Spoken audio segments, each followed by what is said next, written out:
ایک دفعہ کا ذکر ہے کہ مدینہ میں ایک یہودی تھا۔ وہ ملک شام گیا تاکہ تجارت کے لیے کچھ سامان خریدے۔ سامان خرید کر جب وہ واپس آ رہا تھا تو اس کی نظر ایک غلام پر پڑی جس کا رنگ بہت کالا تھا۔ وہ کسی لحاظ سے بھی خریدنے لائق نہ تھا۔ یہودی نے سوچا کہ اگر وہ اسے خرید لے اور اپنے شہر مدینہ میں جا کر مہنگے داموں بیچ سکتا ہے اور نفع کما سکتا ہے، چنانچہ اس نے وہ غلام خرید لیا جس کا نام سالم تھا۔ مدینہ میں پہنچا اور سارا سامان 3 دن میں بیچ دیا، لیکن سالم کو خریدنے والا کوئی نہیں تھا۔ ہر کوئی اس کی شکل و صورت دیکھ کر نظر انداز کر دیتا تھا۔ یہودی نے غلام سالم سے کہا کہ وہ سامان پکڑ کے دھوپ میں کھڑا ہو جائے تو لوگ یہ سمجھیں کہ غلام بہت محنتی ہے اور دھوپ میں بھی کام کرتا ہے تو وہ خرید لیں گے۔ سالم نے ایسا ہی کیا، لیکن لوگ ہوشیار تھے۔ انہیں پتہ چل گیا کہ یہ غلام محض مالک کے حکم پہ کھڑا ہے۔ مدینہ میں ایک خاتون تھیں جو اپنی خدا ترسی کی وجہ سے مشہور تھیں۔ انہوں نے جب غلام کو دیکھا تو اسے خرید لیا۔ اس خاتون کا نام فاطمہ تھا۔ مکہ سے ایک صاحب مدینہ آئے جن کا نام حذیفہ تھا۔ لوگوں نے انہیں مشورہ دیا کہ فاطمہ بہت پاک باز اور خدا ترس خاتون ہے، آپ ان سے شادی کر لیں۔ حذیفہ نے تسلیم کر لیا اور فاطمہ سے شادی کر کے واپس مکہ روانہ ہو گئے۔ سالم غلام بھی ساتھ چلا گیا۔ مکہ پہنچ کر حذیفہ نے اپنے دوست عثمان بن عفان سے ملاقات کی اور اسے خوشخبری دی کہ میں نے مدینہ میں ایک خاتون سے شادی کر لی ہے جو بہت اچھی خاتون ہے اور اپنی پاک بازی کی وجہ سے مشہور بھی ہیں۔ لیکن عثمان نے اپنے دوست حذیفہ کے بات پر خاص توجہ نہ دی۔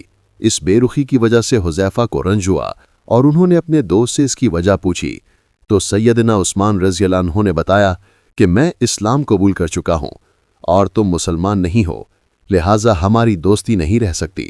حذیفہ جانتے تھے کہ عثمان بہت سمجھدار انسان ہیں، وہ کوئی بے فائدہ کام نہیں کر سکتے، لہٰذا اپنے دوست کو کہا کہ میں بھی اسلام قبول کروں گا اور اپنی زوجہ فاطمہ اور غلام سالم کے ساتھ اسلام قبول کر لیا۔ ایک دن آپ صلی اللہ علیہ وسلم نے خواتین میں بیان فرمایا جس میں غلام آزاد کرنے کی فضیلت بیان کی۔ فاطمہ نے گھر آ کر سالم کو آزاد کر دیا، لیکن سالم نے کہا میرا ملک شام بہت دور ہے، آپ لوگ بہت اچھے ہیں، اس لیے میں آپ کو چھوڑ کر نہیں جاؤں گا۔ چنانچہ حذیفہ نے سالم کو اپنے پاس رکھ لیا اور سالم کو آپ صلی اللہ علیہ وسلم کی مجلس میں بھیجنے لگے۔ سالم قرآن کی تعلیم حاصل کرنے لگے۔ وقت گزرتا گیا۔ ایک بار یوں ہوا کہ وہ مسجد میں قرآن پڑھ رہے تھے کہ آپ صلی اللہ علیہ وسلم تشریف لائے اور ان کا قرآن سن کر کہا تمام تعریفیں اللہ کے لیے ہیں جس نے میری امت میں سالم جیسے لوگ پیدا کیے۔ اتنی بڑی تعریف تھی کہ اس سے پہلے کسی کے لیے نہیں کی گئی تھی۔ ہجرت کا حکم آیا اور سالم نے بھی مکہ سے مدینہ کی طرف ہجرت کی۔ مدینہ جا کر وہاں کی سب سے پہلی مسجد قباء کے امام مقرر ہو گئے۔ لوگ رشک کرنے لگے کہ ایسا غلام جسے کوئی خریدنے کو تیار نہ تھا آج مسجد قباء کا امام بن گیا ہے۔ پھر وقت گزرا، آپ صلی اللہ علیہ وسلم کی وفات ہوئی۔ خلیفہ رسول سیدنا ابو بکر رضی اللہ عنہ کا زمانہ بھی گزرا اور امیر المومنین سیدنا عمر رضی اللہ عنہ کی وفات کا وقت بھی قریب ہوا۔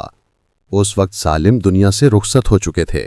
سیدنا عمر رضی اللہ عنہ نے فرمایا اگر سالم زندہ ہوتے تو مجھے امیر بنانے میں کوئی مشقت نہ ہوتی، یعنی میں انہیں امیر المومنین بنا دیتا، کیونکہ میں نے رسول اللہ صلی اللہ علیہ وسلم سے سنا ہے سالم کا دل اللہ کی محبت سے بھرا ہوا ہے۔ سبق یہ ہے کہ قرآن کے ذریعے لوگوں کو عزت بھی ملتی ہے اور ذلت بھی۔ جو قرآن سیکھ جاتے ہیں انہیں اللہ تعالیٰ ایسی حکمرانی عطا کرتا ہے کہ وہ لوگوں کے دلوں پر حکومت کرتے ہیں۔ سالم جن کو کوئی غلام کی صورت میں خریدنے کو تیار نہ تھا، انہیں قرآن نے کیسی عزت سے نوازا۔ مزید اس طرح کی ویڈیو دیکھنے کے لیے ہمارے چینل حکمت بھری باتوں کو سبسکرائب کریں۔ شکریہ۔